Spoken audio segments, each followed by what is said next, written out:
ሰበር በሆነ መረጃ ተመልሼ የመጣው የቀድሞ የአርሰናል ኮከብ ባካሪ ሳኛ አዲስ አበባ ገባ።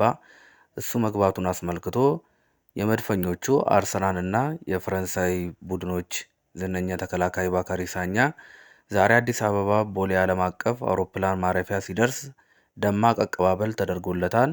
ይህንንም ታላቅ የእግር ኳስ ኮከብ በመቀበል የጥበብና የሶሻል ሚዲያ ተጽዕኖ ፈጣሪዎች ተገኝተዋል። ኤርፖርት ሲቀበሉት የሚያሳይ አንድ ቪዲዮ አለ። እሱን አሳየቻችሁ ልመለስ።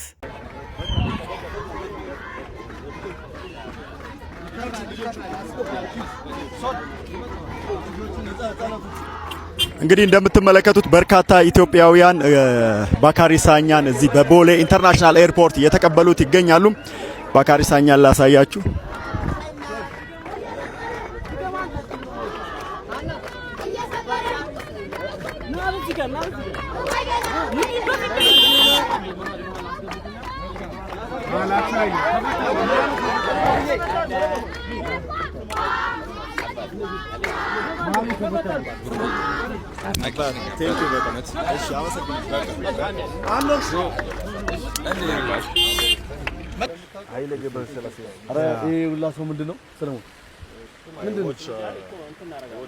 Haile Gebrselassie. Always when I was little.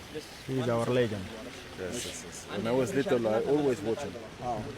My dad was watching Olympic Games. Oh yeah. Let me tell you some facts about Ethiopian football. We are one of the founding members of CAF, and we won AFCON once.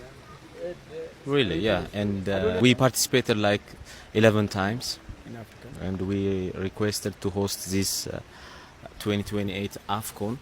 It's going to be here, no? Yeah, we are trying to make it. So our Prime Minister is trying to convince CAF officials, and we are doing our best to get it here. Hopefully we're going to do it. በዛ ቦታ ላይም ደግሞ ብሩክ ኒውስ ይገኝ ነበረ። ብሩክ ኒውስ ስለ ባካሪ ሳኛ አንድ ጥያቄ ጠይቆት ነበረ። ባካሪ ሳኛን ዛሬ ከአርሰናል እና ከማንቸስተር ማን ያሸንፋል የሚል ጥያቄ አቅርቤለት ነበረ። ያለ ጥርጥር መድፈኞቹ ዘገነርስ ሲል መልሶለታል። አሁን ሸራተን አዲስ ገብቷል ማለት ነው ባካሪ ሳኛ።